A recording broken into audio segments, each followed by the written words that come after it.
Hello and welcome back to my challenge. What that challenge is? Well, it stemmed from the idea of doing 24 books by the end of the year. That's what y'all voted on. I'm going to give myself a timeline of 24 days and see how many books I can finish during that time.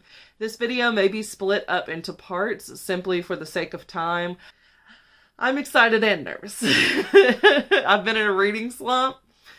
So this is going to be a very difficult challenge, especially if I am including physical books, which I do want to kind of work my way into. But I'm going to be honest, I'm going to try to get myself a head start by reading a lot of short stories and listening to some audiobooks so that I have a little bit of a buffer. So I have longer to finish the physical books because I probably won't finish a physical book a day. But maybe I will. Maybe I'll just pick out all the short books that I have, which will also propel me to choose longer reads next year because I won't have all the short ones there to divert my attention.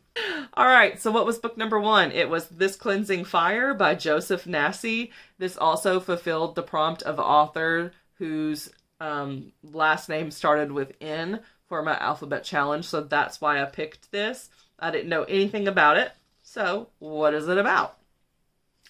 New York Times bestseller Joseph Nassise has brought readers 6 thrilling books in the Templar Chronicles urban fantasy series.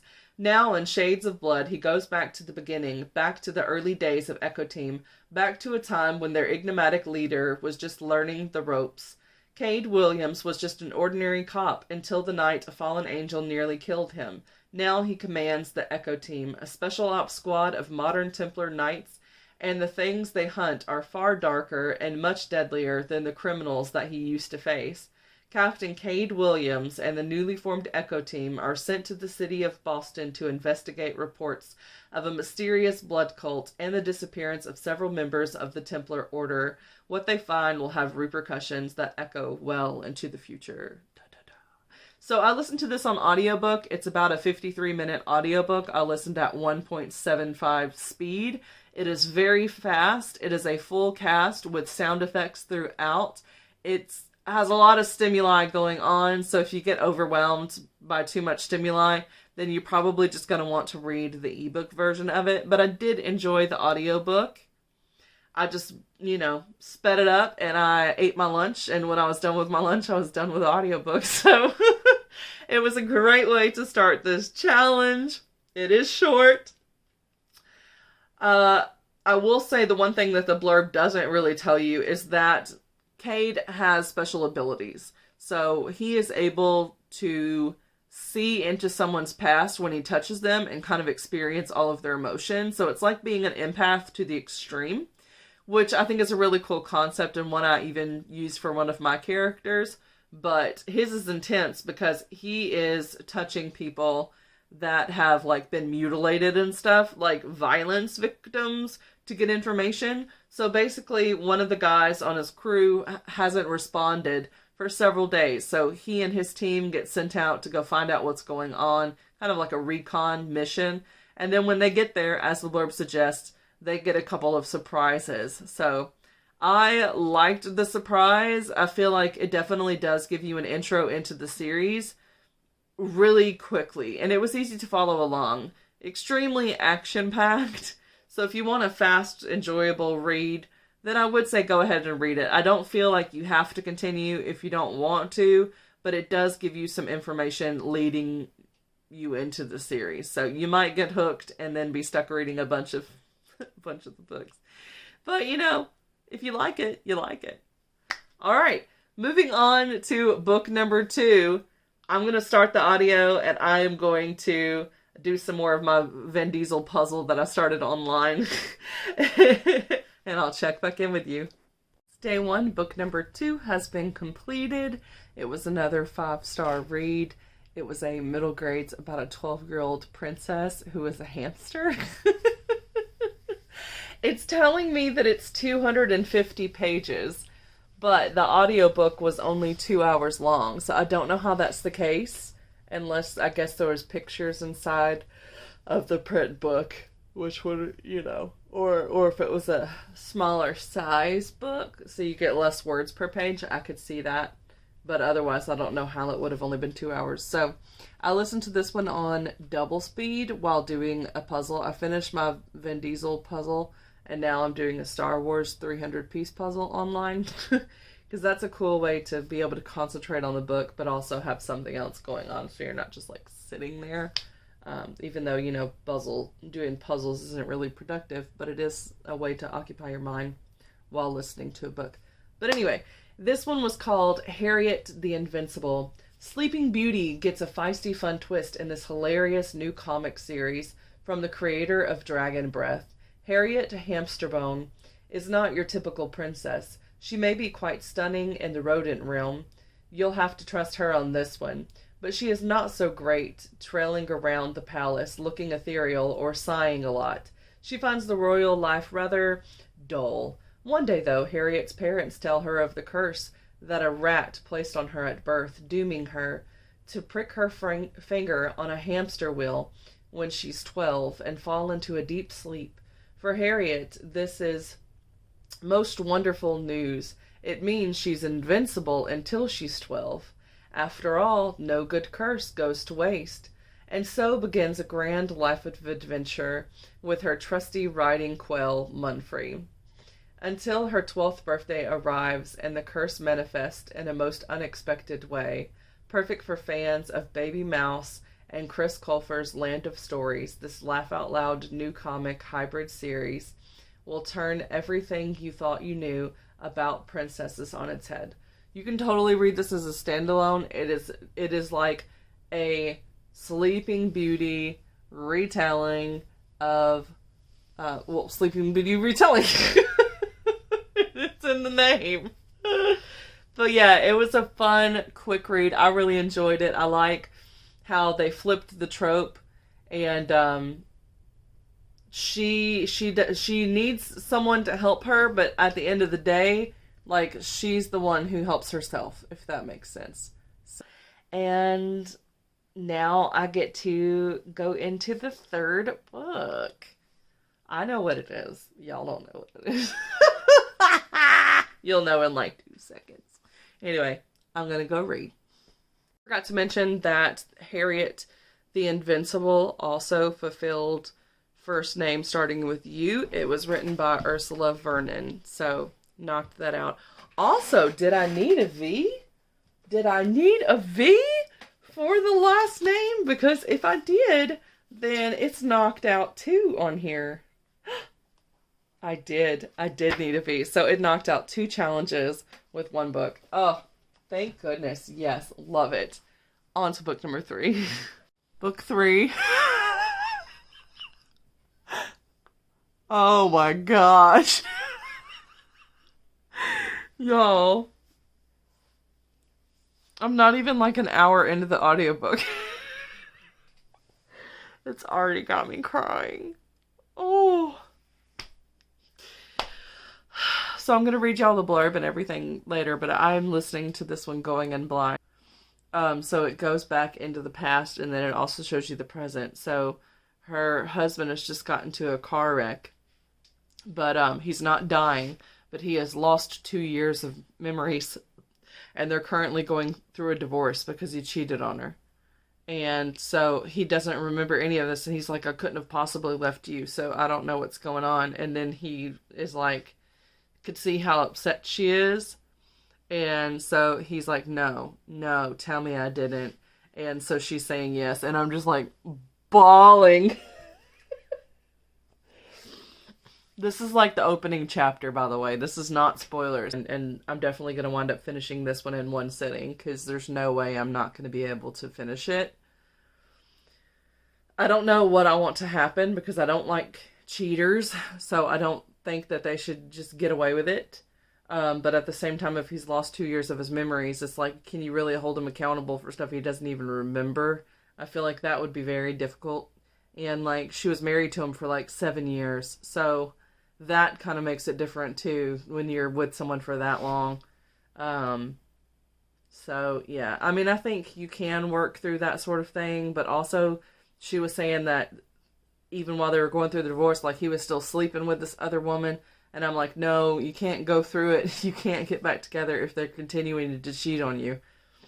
Um, but anyway, yeah, I'm excited to read the rest of it, and I'll probably be crying some more, but I like crying in books, so I'm still working on my Star Wars puzzle. I'll show you what it looks like. This might take me the whole audiobook to finish, because a lot of the colors are the same, and it's very small variations in colors with, like, the sky.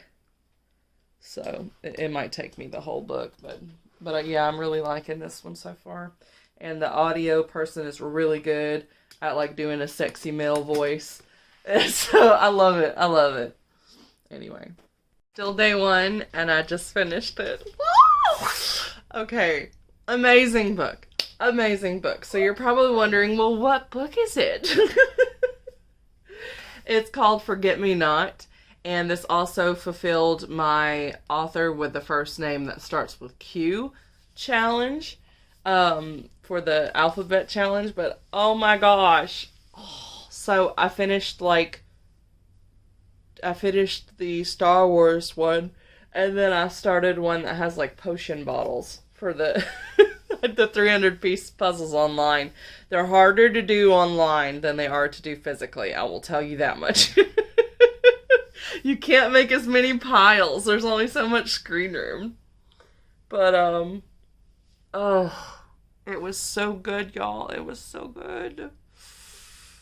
I really loved them so much.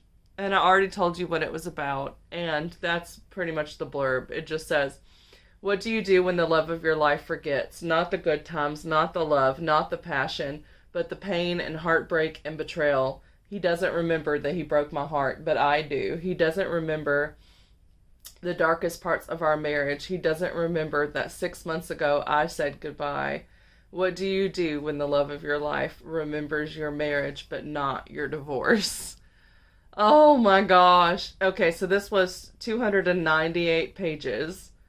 So, like, it was like a 9-hour audiobook, and I don't think my husband had me do some dishes at one point so that he could cook us dinner. And I also made chocolate pretzels. I didn't realize I'd been listening to it for that long. But I guess I have. But I've mostly just been doing puzzles. But anyway. Oh my gosh. It's amazing. If you like second chance romance, you definitely want to check it out. Oh my gosh. It was just like... Oh my gosh. Also... this book has a lot of smut. I forgot to put that in the non-spoiler section, so I took my hand down. This book does have a lot of smut, even when there's not the smut happening. Just the descriptions that they use with describing how they are attracted to the other person is just off the charts. I cried in this book the one time when I filmed it, but I was crying throughout. There were several times where I was crying. I just really felt for these characters. So yeah, if you ever wanted to give a second chance romance a try, where it is following them after, like, the worst thing that you can do in marriage is to cheat, then that would be the one.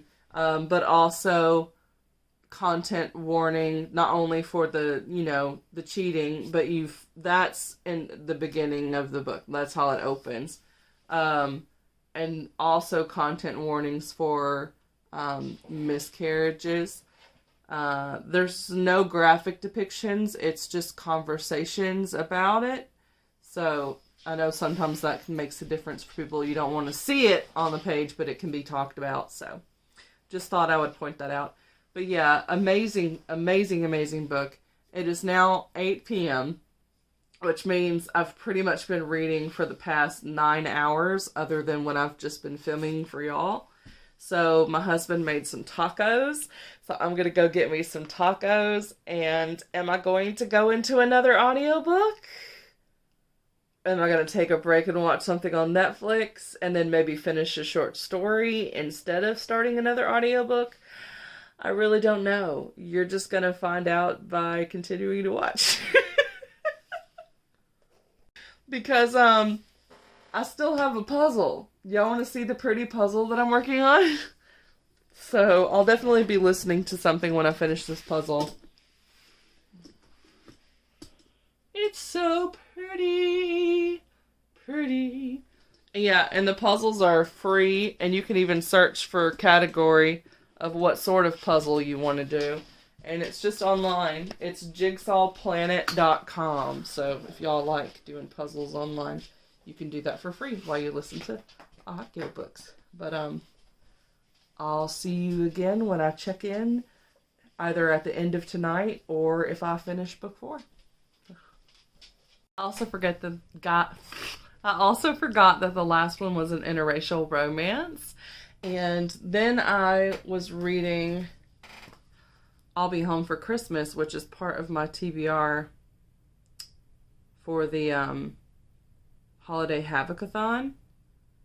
And apparently I was pretty much at the end, because it said that I was only halfway done, but I only listened to it read to me for like 2 minutes, because the rest was back matter in the book. So it kind of lied to me. But it's this one. This story. It was really good for such a short story. So basically it's about this girl that's coming home for Christmas, but she's been gone since she was a teenager. And so her family didn't know if she was dead, alive, anything. And it's literally just her being greeted by her family, and then some reconciliation that happens. So that's all that I can tell you, non-spoilers. I don't have any complaints about it. For a self-contained story, it worked, because I was like, how are they going to do this in such a short period of time? Like, what's going to happen here? But yeah, I really liked it, and I got it for free on Amazon, and that was like a couple of days ago. So it's probably a perma-free story because it is so short. So definitely check that out if you're interested. But anyway, that's what that story is about. And that means I've read four things today. 3 of those were from scratch. And then this one, which was just like 3 pages. And then I also started to listen to Fable, but I only listened to like a couple seconds of it. And when I was putting away groceries, so I can't even tell you anything about it yet. I'm probably just going to start it over from page 1 whenever I do get into that. I am taking my husband to work tomorrow. And then I'm going to drive home. And then I got to drive to the doctor's appointment. And then drive back. And then drive to his work. And then drive back. So I'm going to be in the car a lot tomorrow. So I'm glad I've already got Fable picked out for that. So I'll be listening to that on and off, and probably will finish it sometime tomorrow. But now I feel like I am in the mood to try something physically, but I also need to I'll also be like starting an ebook or a short story, something tonight as well, because I like to read when I'm in bed. I don't know what book I'm going to pick. What shall we do to pick the next book? I want to pick a short one. Okay, I know what we're going to do to pick the next book, but we're going to go with a short one. I can. Okay, I'll show you my puzzle real quick. There's my puzzle. I finished it. That one took it pretty much took the whole book. The other book, it took the whole book for me to do that puzzle. And these are the ones that I made earlier. Alright. We are going to go on to the, what is it called? Storygraph.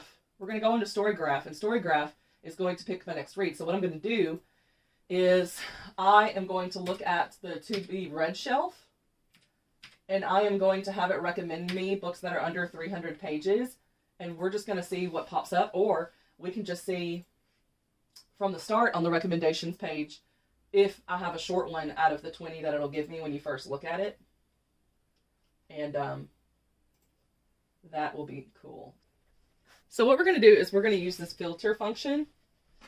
And what kind of book do I want to read right now? I want one that's quick.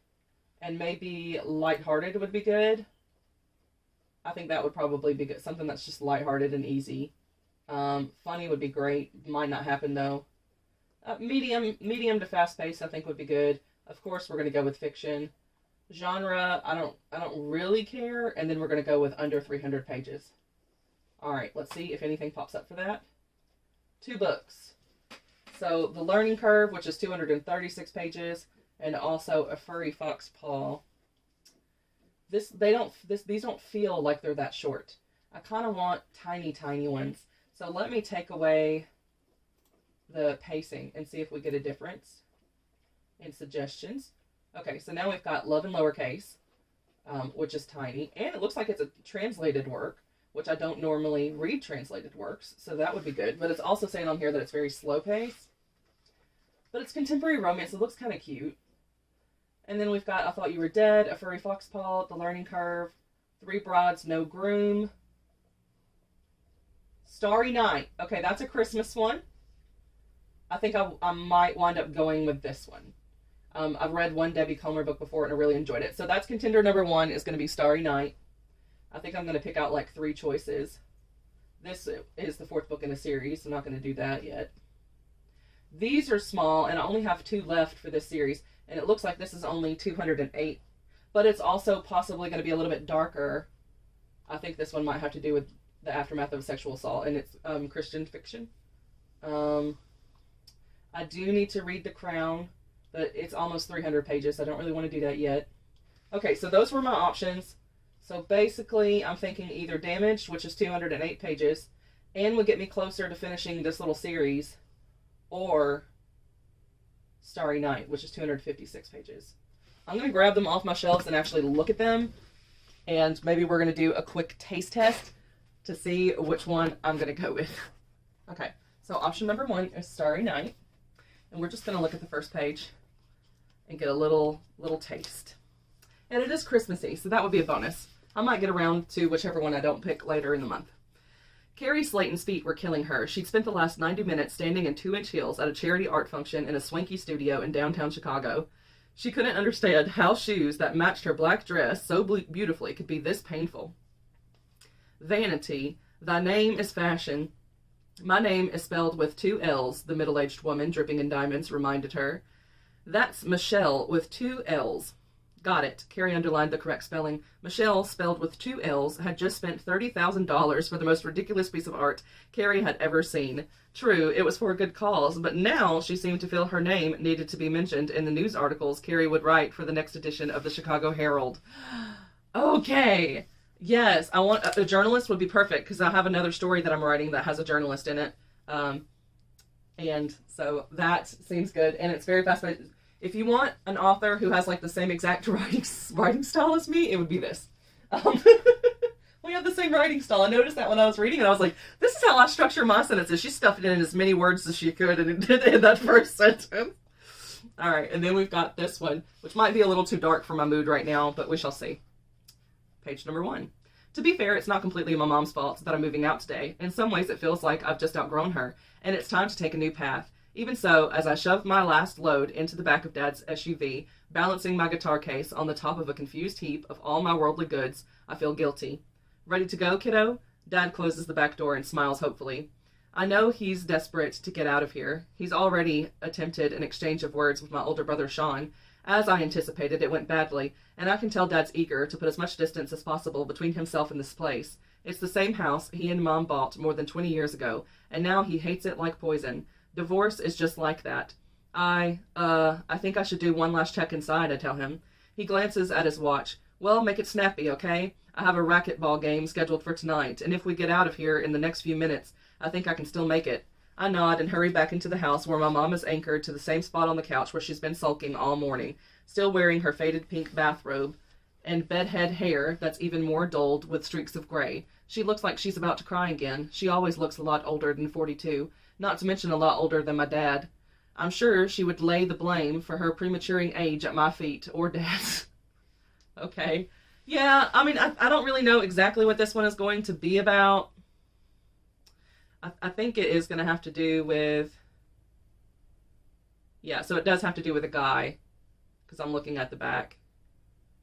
There's a no dating rule that she has. And then she's, I guess, dating this guy when she's at her dad's house or something. I don't know. I think this is going to be a little heavy for me right now, considering I just read the super emotional, heavy book about the couple that was going through a divorce and then the memory loss and all of that stuff. It was kind of heavy and emotional, so I don't really want to get into this today, but it might be one of my options later on. So even though this is the shorter one of the two, I think I'm just going to go with Starry Night. I also was reading it much faster out loud, so that means in my head it's going to be even quicker. Apparently this is supposed to come with some kind of Christmas card, but I got it as a used copy. And surprisingly, the Christmas card is still in here. 'Tis the season for romance. Second chances and Christmas cheer. All right. So yeah, I'm going into this book blind. I've been going into all of the books blind today. I didn't know what any of them were about. I just started reading them. I went into all of them blind, every single one of them. So yeah, this is going to be a blind read as well. Ain't it pretty? Ain't it pretty? All right. So I'm going to read until my husband's like, time for bed, because we got to get up at 4:30 in the morning. Not looking forward to that. But anyway, I'll check back in soon.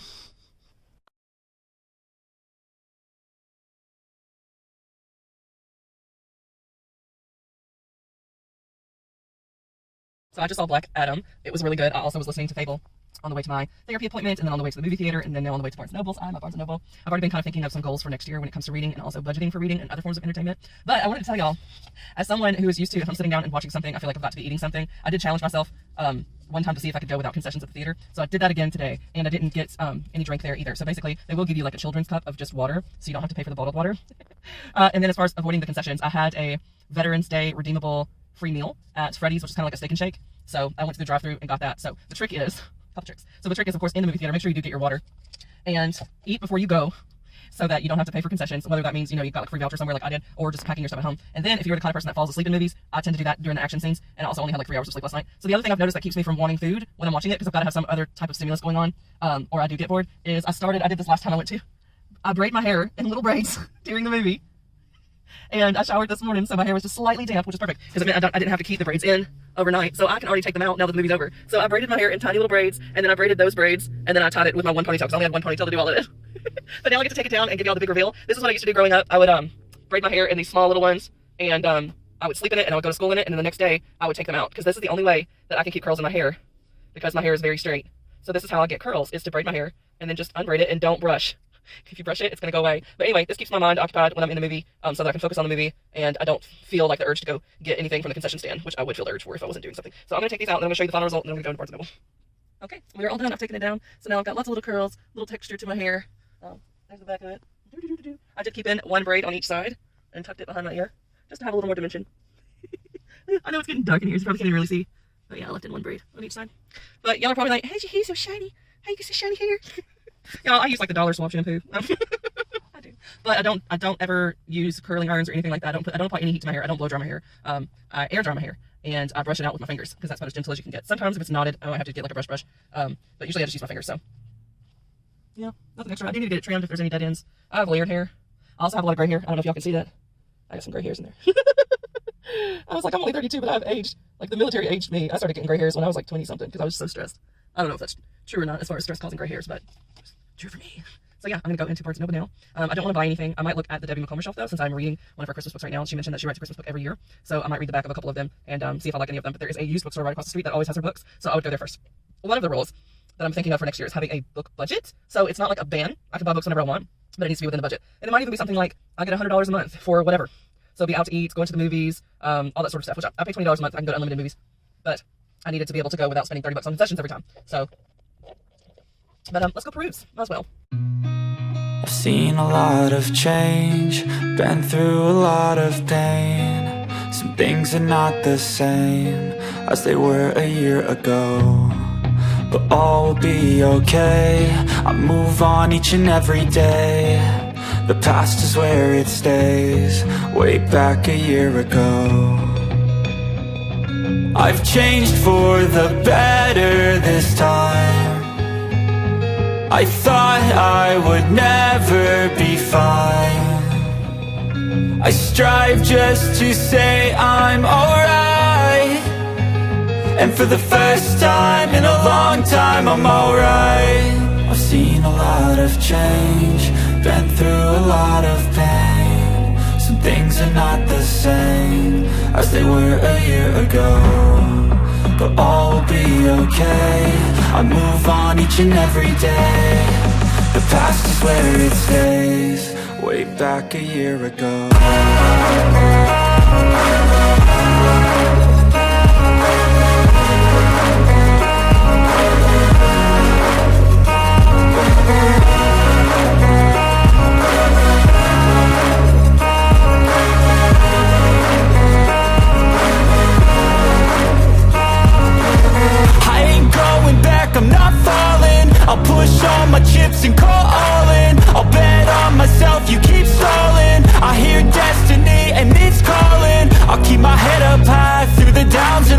we're all going live. Still nobody knows, but I'ma choose what's right and take what comes and goes. And ain't no one in life holding me back no more.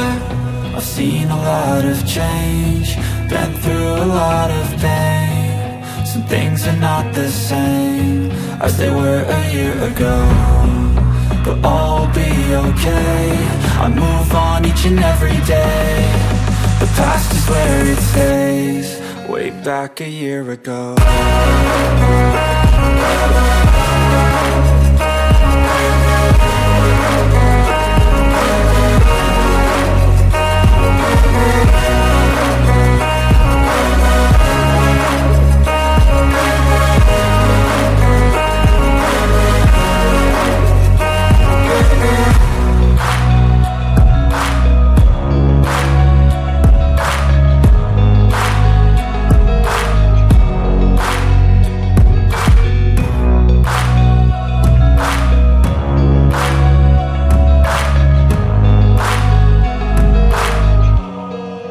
Back a year ago. Challenge, and I'm doing really well. So I did not finish anything yesterday. However, I read like 75% of Saga Volume 10. I also got like 150 pages or so done of the Christmas story that I'm reading by Debbie Macomber, Starry Night. So I only have like 100 pages left of that book. And I even started Why the Last Man, and I only have 15 minutes left to listen to Fable, so I'm gonna finish like 4 books today. That's my goal. So I'm definitely going to be ahead of the game pretty quickly. This might turn into like a 48-hour reading vlog simply because of all of the b-roll and stuff and discussion things that I've included in this, but yeah, that's what I'm going to do today. I just got done doing the Dracula live show, so if you haven't checked it out, please do. We had a lot of fun, did a lot of games, and yeah, it was fun. Anyway, I just finished Saga Volume 10. Oh my gosh. So I had to wait 3 years for Volume 10 to come out after what had happened in Volume 9. Well, technically what happened in Volume 8, at the end of Volume 8. That you find out really happened in the Volume 9. Anyway. 3 years! Oh my gosh! I hope Volume 11 doesn't take that long to come out. They did end it on a cliffhanger. Oh my gosh. I'm like, I can't. You need to be faster. Be faster! So, basically, I mean, a lot of y'all probably already know what Saga's about. So it's a graphic novel series.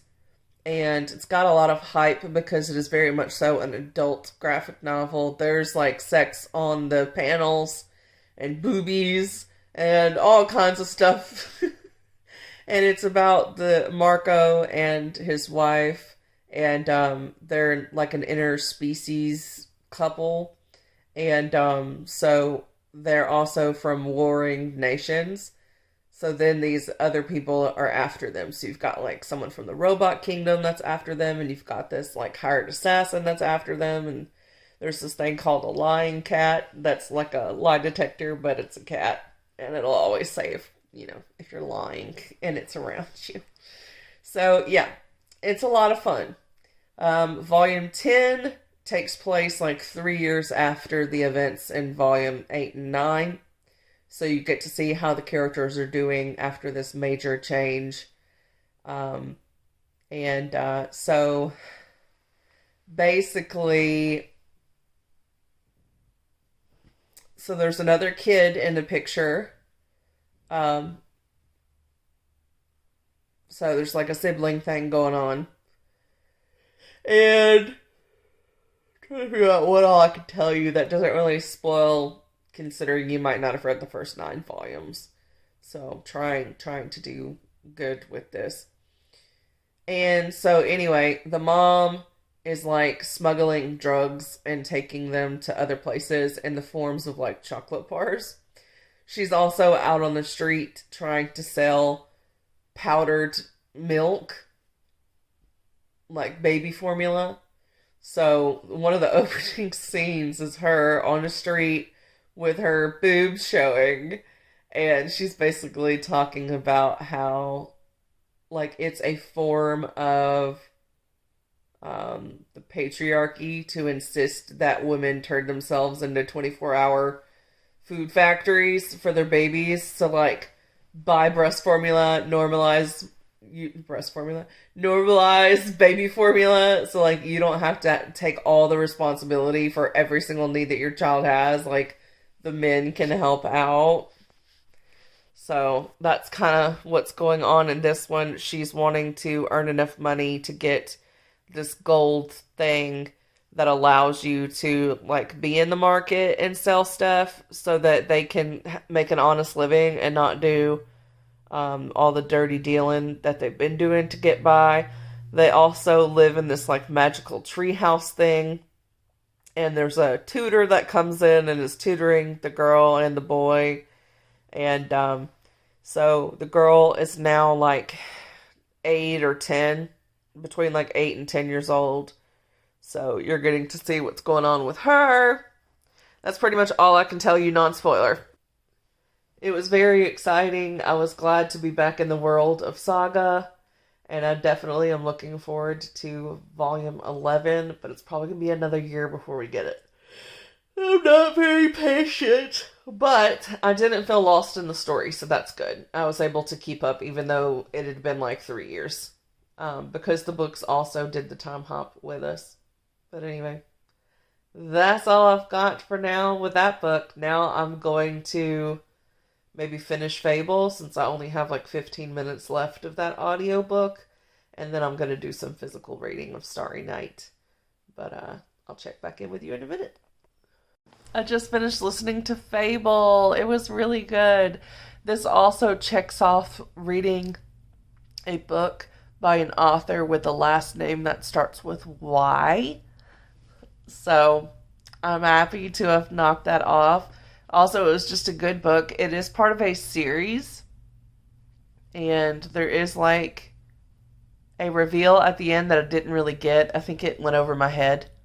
So I don't know if it's something that I missed in the story that I would have understood if maybe I'd paid closer attention, or if it's something where we understand the character's reaction to it, but we don't actually know what's going on yet. So we'll find out in book 2. But I think if you did like books like Daughter of the Pirate King, or if you liked my friend's book, The Lost Legends, I think that you would like this one, because it does have like a pirate type deal, and it does have like a daughter of the well-known pirate dude that's kind of like, you know, the king of the pirates. So yeah, lots of similarities to the Daughter of the Pirate King, but also it stands on its own. Like, it's a completely different plot line. So I really enjoyed it. Also, if you like Six of Crows for some reason, I feel like you might like this. Because there is a sense of adventure with it. There's also some travel elements. So I just think, yeah, if you like any of those stories, you'll like this one. I don't really know what to say as far as the content of the book. It is kind of a setup book, if that makes sense. There's only a few events that happen during the story, but I didn't mind that. I feel like it's gearing up to be explosive. I don't think that this series is going to have the middle book syndrome, because I think that it was an engaging setup that we got in book 1, and then the rest of the series is going to be good. There's also a bit of romance that happens, which didn't necessarily have a lot of basis to it, because you didn't see a ton of romantic interactions between the two characters before it was like full blown. So I would like to see more interactions, but there were a couple of details scattered here and there where I was like, okay. And also, I always ship the girls with pirates, so I'm here for it either way. I didn't know if this one was really going to have any romance or not. I feel like it could have been fine without romance, which is something that I normally do not say. Normally I'll say that a book wasn't good because it didn't have romance. Because I like to have multiple threads to kind of cling to when I'm reading stories that keep me engaged. And sometimes if a book doesn't have a romance, but it also doesn't have enough threads, it just feels like romance would have added another thread to create some tension during the slow moments. But this one was very well done. So you could have took out the romance elements completely and you still would have had a very solid fantasy story. And with a historical feel. She also has this special ability where she can like tell if gems are real or fake or what they are. So that's cool. It's like a coveted thing to have on a pirate ship. You know if when you're trading stuff, if you're getting a fair deal because you know if it's authentic or not. But also the skill can get her into trouble because people wouldn't want a person like her to exist because they could ruin their businesses by exposing them as selling knockoffs or fraudulent jewels. So, yeah, that's kind of all that this book was about. And now I guess I'll get into more specifics about the story, but I would say I'll probably be rating it like a 4-star. Just because it is kind of a starter book. But I can see the potential of the rest of the series. I likely will continue onto the second book if that's out. I don't know when this book originally came out, but I likely will continue because I enjoyed it enough. But yeah, overall, it was an enjoyable book. I do think I will continue in the future because it is giving me Daughter of the Pirate King vibes, and I really did like that book. So I think I will enjoy the rest of this series, and it's very much so action and adventure based with a dash of romance. So the romance isn't really the main point at all. It's kind of just like a sideline thing. So I would like to see the romance build more so that I get the emotional connection between the characters, so that I care about the romance, get all the ooey gooeys. But yeah, that's really all I have to say about Fable. So yeah, on to the next book, or rather on to finishing the book that I've already started, which is Starry Nights by Debbie Macomber. So I gotta find wherever I put it. I don't know where I laid it down, so I'm gonna go find it and then I'll continue to read it. 39 degrees outside, but it says that it feels like 32. My dog loves to be out here, but I gotta check on him. I don't want him to freeze. He's been out here for like half an hour. Bear, where are you, buddy? Hey, buddy. I put him in a sweater because it's just too cold. You ready to come in? Yeah? Good boy. I've got my reading buddy with me. He joined me on the couch. I brought my whole bed comforter in here and everything. And I've got a giant, like, unicorn squishmallow that I'm using as a pillow. Because it's comfy. I don't know where the horn went. I think I must have twisted it. Hey, buddy. Hey, buddy. But yeah, I got like 100 pages left to read of this book. So I'm going to try to do that before I eat. All I've had today was some chocolate-covered pretzels that I made before the live show. And then I just really want to read this book. So once I finish this book, I'll let myself eat lunch or something. And I'll like watch a show and let my brain relax for a minute. I'll probably watch Ugly Betty or Abbott Elementary. It's really funny and it's short. And there's only one episode that I haven't watched yet that's out. So I might catch up on Abbott Elementary and then get back into reading. So I don't know what my next book is going to be. I will probably try to find something that's going to fit my alphabet challenge. I was playing with his ears. He was getting really cozy. Yes. Oh, my sweet baby. My sweet baby. So I'll probably do that. But I also got a book at Barnes & Noble. It was only $5, and it's David Bell's new release. And it's his first YA book. So I might read that next, just so that I read something that I just bought. And I also have 2 book of the months that I need to get into. So I don't know. It'll kind of just depend on what my mood is after I get done reading Starry Night. For all I know, I'm going to want to hop right into another Christmas romance. But, yeah. We're just chilling out. He's all cozy and warm with his little sweater. His little sweater. And then I've got to feed him at 3 o'clock. So I think it's like noon. It's like noon now. So I'm hoping this is a smaller book. Like the dimensions of it are smaller. So even though I have 70 pages left, I don't think it's going to take me that long. So I wouldn't be surprised if it only takes me like an hour or an hour and a half to finish it. So I'm just going to attempt that now. Why were you doing your little moany thing? What do you want? What do you want?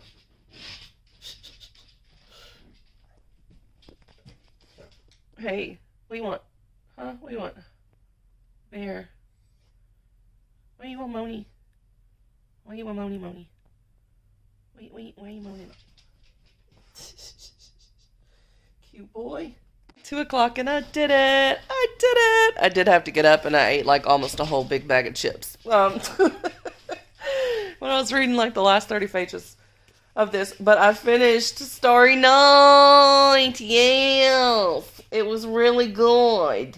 I think that it had like the dark night of the soul thing that a lot of romances do, which because I've read so many, I kind of get annoyed when it has that in there because I'm like, guys, you've had so much character growth. Like, why do you need this moment where you revert back to your old ways? I just kind of like a positive trajectory the whole time.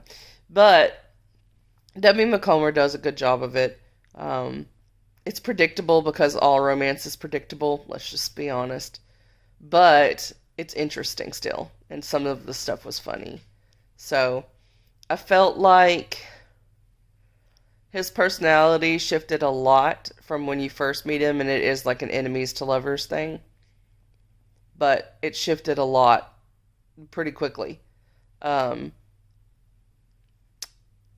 It's interesting. I don't really know how to describe this book. So I guess I'll just tell you what it's about, right? I don't even think this does it even have a blurb on here. 'Tis the season for romance, second chances, and Christmas cheer with this new novel from #1 New York Times bestselling author Debbie Macomber. She's written like over 100 books, and this was in 2013, I think.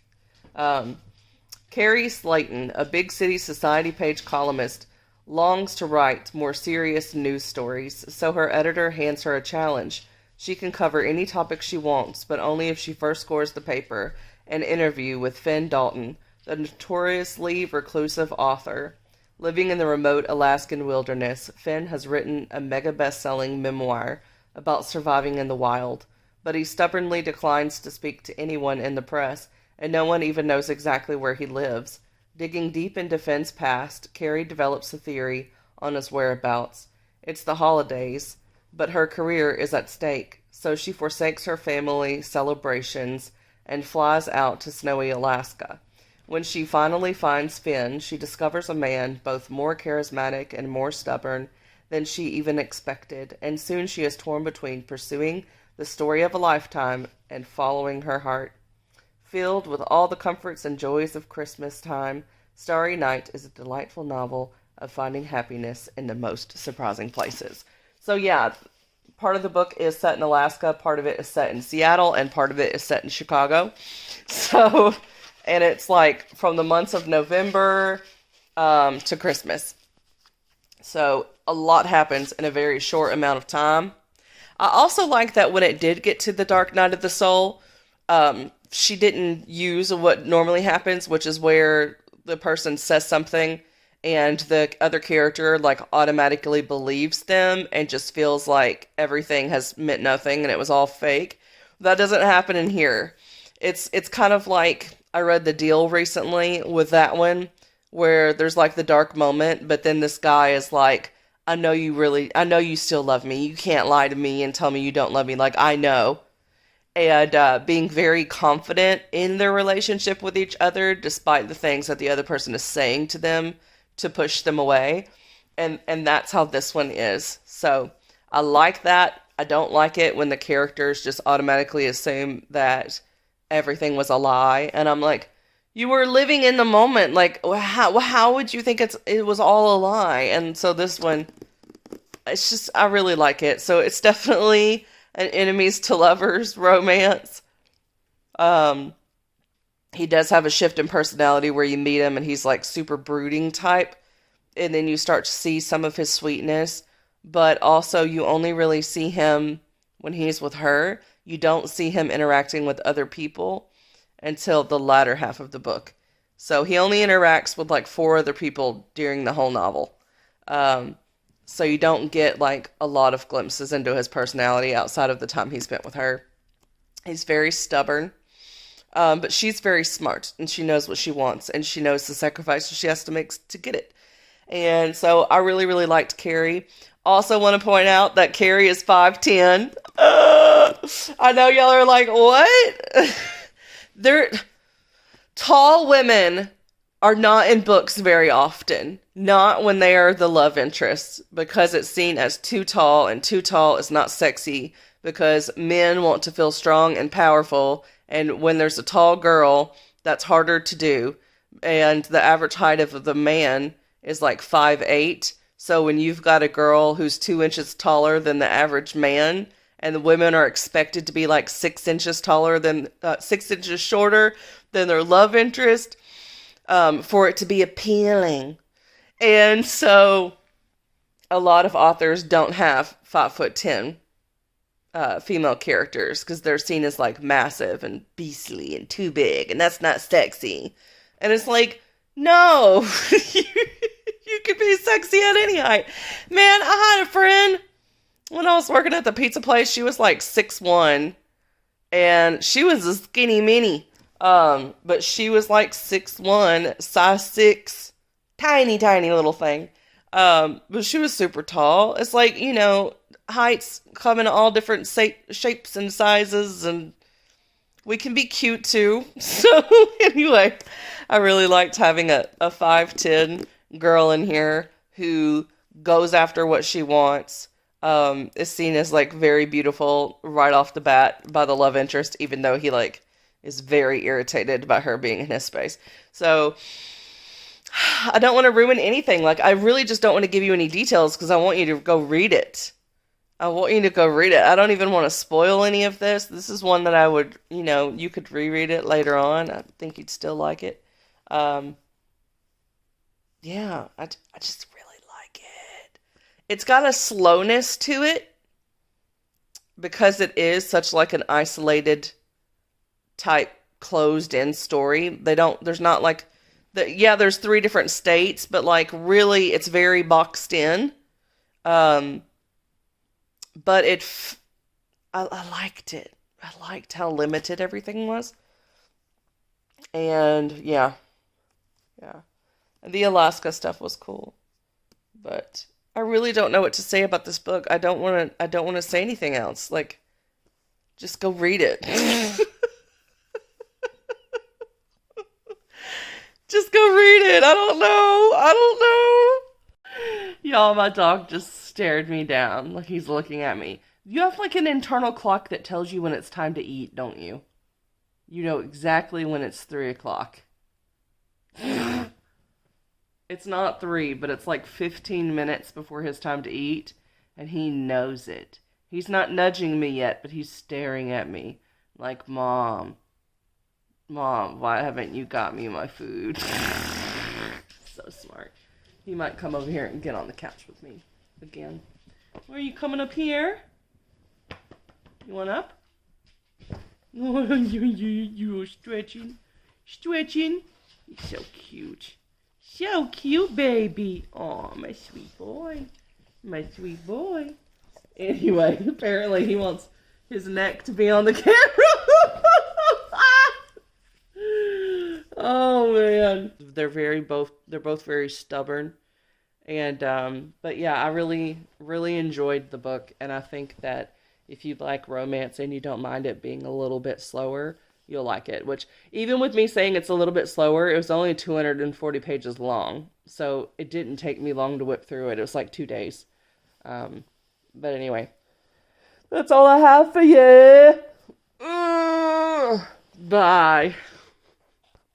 I've got about 4 minutes left in an audiobook that I started a bit ago, but I got 2 pieces of book mail. I did order one thing from Amazon, so that might be what's in this one. but I also won a bunch of Goodreads giveaways. So this one says it's from Simon & Schuster. So I'm guessing it's one of the giveaways. I hope it's the Christmas book so that I can go ahead and start reading it. It does look like a romance simply by the fact that it's yellow and pink. Let's see what we've got here. Oh, Black Joy, Stories of Resistance, Resilience, and Restoration. And then here's the back. All right, let's see what this one's about. I don't normally enter for nonfiction, but when it's something like this, I'm like, okay, that can be interesting. Black Joy meditates and really levitates the black sensory and the black sensual to stratospheric heights. Tracy Michael Lewis Gingetz wields curiosity like a scalpel, revealing shards of liberation and unexpected heterotopias while loving us ferociously. That was a review. When Tracy M. Lewis Gingetz wrote an essay on Black Joy for the Washington Post, she had no idea just how deeply it would resonate, but the outpouring of responses affirmed her own lived experience, that Black Joy is not just a weapon of resistance, it is a tool for resilience, detailing instances of joy in the context of Black culture around us to recognize the power of Black Joy as a resource to draw upon and to challenge the one-note narratives of Black lives as solely comprised of trauma and hardship. Black Joy is an essay collection that will recharge readers. This is the kind of book that is passed between friends and offers both challenge and comfort at the end of a long day. It is an answer for the reader who needs confirmation that they are not alone and a brave place to quiet their mind and heal their soul. I love that it says it's the kind of book that is passed between friends and offers both challenge and comfort, because when I entered, that was my thought, was that I would read it first and then I would pass it around. So we can just keep passing it around, booktuber to booktuber, so all of us can kind of get something from this. Because I think it would be a good discussion type book. So I might even do a special book club for that book, maybe. If some of y'all are interested, I might make a short video about that to ask if any of y'all would like to do it.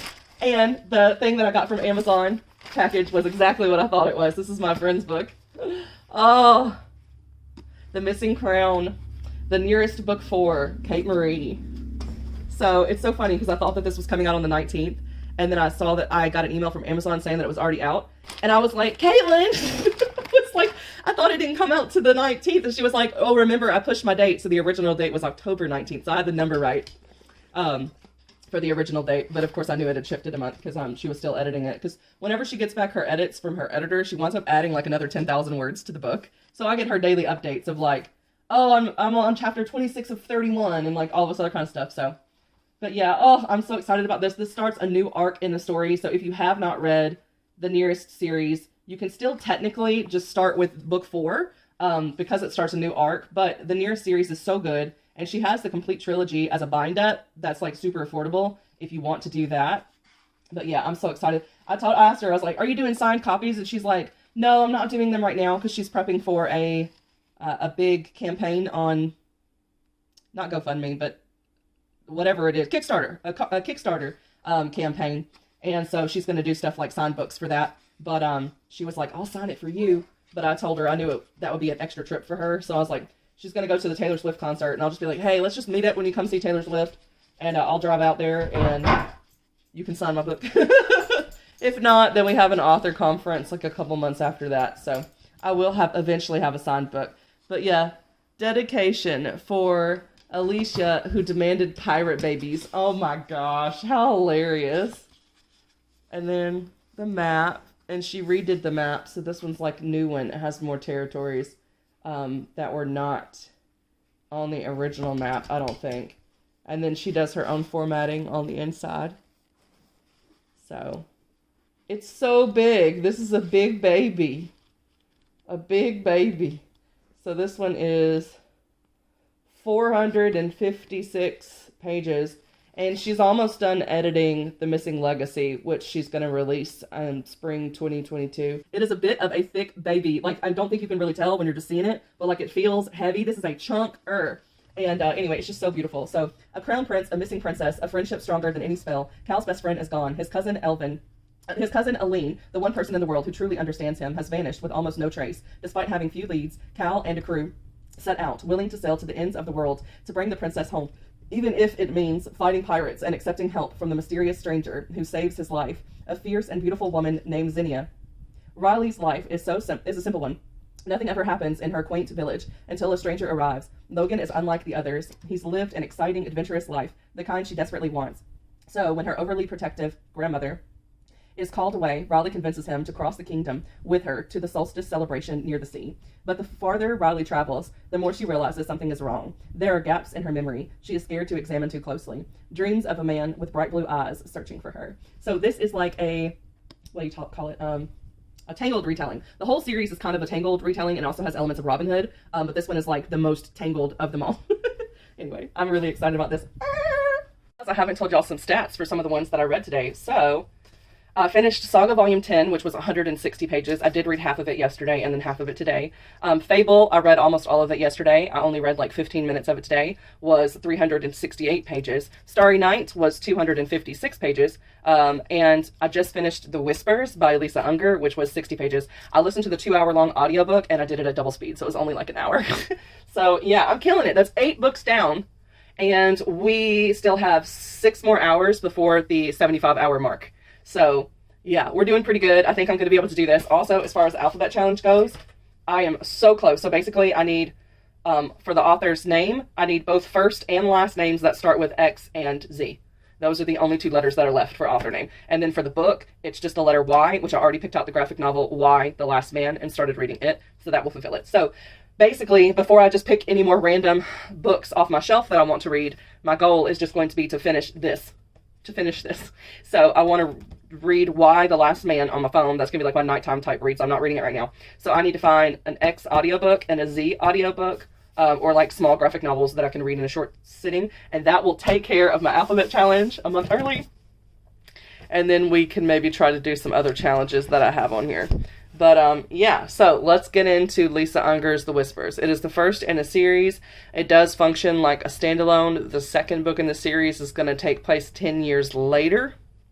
So all it is that, well, I'll just see what the blurb says and we'll go off that, because I think the blurb will reveal most of what it's about. I'm trying to see a blurb on here. Here we go. Eloise Montgomery discovers her amazing gift in the wake of tragedy in this first of 3 captivating short stories from award-winning and New York Times bestselling author Lisa Unger. It's a day like any other for Eloise Montgomery until tragedy strikes, when she is recovering from a horrible accident that takes the lives of her husband and oldest daughter. And as she works to help her younger daughter move forward, Eloise experiences her first psychic vision. Though she struggles to understand her newfound gift, Eloise finds a way to use them to save lost women and girls, for whom her help may be the only way out. From the author, whose gripping narratives and evocative muscular prose have won her critical acclaim, comes The Whispers, a story that delves deep into the human psyche and the mind of one unforgettable heroine. So that's exactly what happens in the story, and that's like the whole story. So the only thing I could tell you as far as spoils was the type of things that she envisions, which I will just say, she is like finding bodies, for one, or she is trying to rescue people that are in danger. That's as vague as I can be without spoiling stuff, and because this one is so short, I really don't think I need to give you any more information than that. But yeah, so I would recommend that. I probably will continue on with the series, maybe even as part of this project, considering that it's only 2-hour-long videos. But what I want to do, 2-hour-long videos, 2-hour-long audiobooks, and I'll listen on double speed. I do want to do some like puzzles or something today. I've got food cooking. It's going to take like over an hour before I have to do stuff with it. It's just in the oven right now. But some pasta, cheesy pasta with chicken pasta. I just finished Aiden and Haru, book number 1. Oh my gosh. I didn't know what I was getting. I knew it was like a gay romance just from the cover. But yeah, I did not know what I was getting. That thing was spicy. And it was also a stepbrother romance. So it's a gay stepbrother romance. I already knew I liked stepbrother romances because I love like anything with a semblance of forbidden love. And so that's like one of my favorite tropes. But yeah. I really liked it. It was so good. It was so good. It was like a 4-hour audiobook. I listened to it at like almost 3 speed. So I've already finished the first book, and you best believe I didn't even want to stop to make this update before starting the second book. So I'm gonna go start the second book, you already know what all the conflicts are, because it's like, okay, neither one of them are out as gay. They're stepbrothers, and they're in love with each other. There's all your conflict. That's the whole story. And oh my gosh. There's like 6 of the brothers as well. Half of them are Asian, half of them are white. Their parents married when the youngest one was like 8 years old, and the oldest brother is 6 years older, or 8 years older. Yeah, so the one is 18 and the other one is 26. But, it was very, very cute. And I'm gonna go start listening to the second one. I did a pride flag puzzle. That was like a galaxy pride flag puzzle. And now I'm doing this cat with colors. So basically what I do is I, what do you want to call it? Basically what I do, when I'm doing a book, sometimes I will search for a puzzle with a similar thing that will remind me of the book. So if it's a romance, I might put in romance puzzle, or if it's Christmas, I might put in like Christmas puzzles and just find one. So I've been doing rainbow puzzles for this one.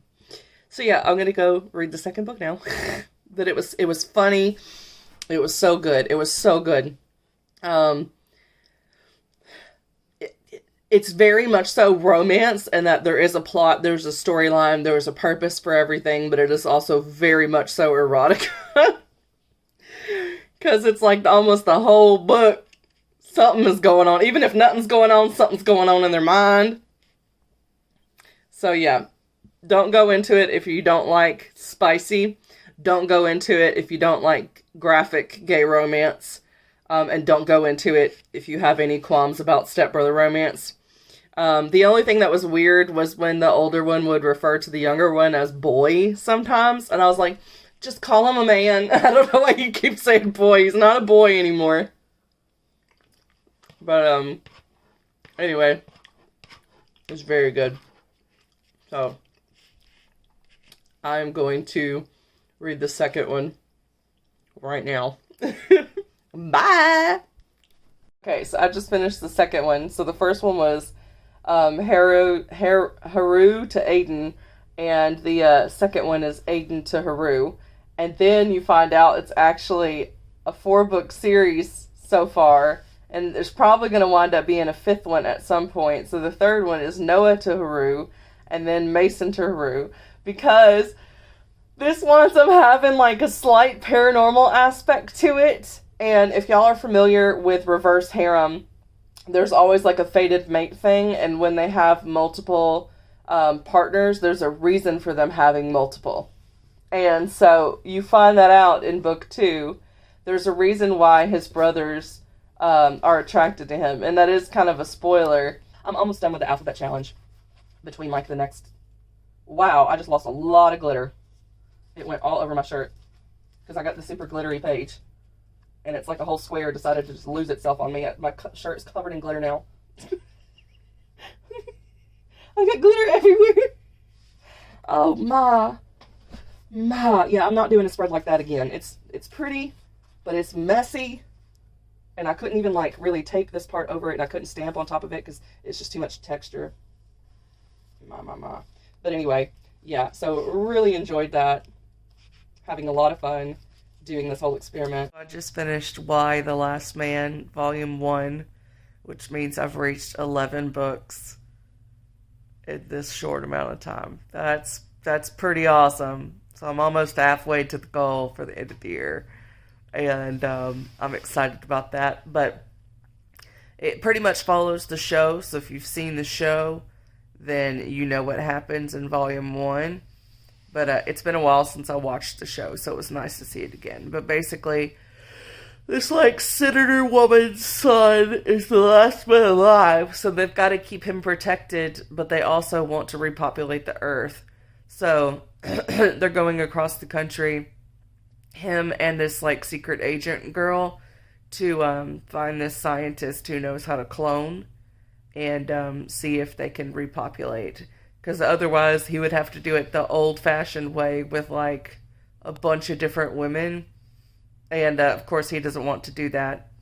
And his fiance lives in Australia, or he thinks that she's the fiance, but the phone actually, like, went out right after he asked her to marry him.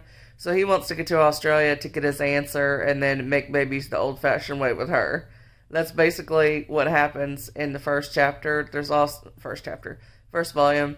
There's also these Amazon women who don't want men to exist. They're glad that they're gone. They, like, burn off one of their boobs.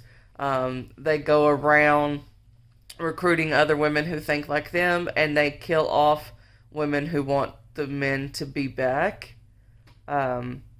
Because they're like, we need to eliminate the enemies. And so they, like, will kill stuff. And then you've got the widow Republican wives who want their husband's seats in office. And so they're, like, willing to attack the White House in order to get them. So there's just a lot of stuff being set up. And this thing has, like, 10 volumes, something like that. Also, I didn't realize until I had already started reading this one, but that it's written by the same author that does Saga. So no wonder why I like it, because I like the Saga stuff.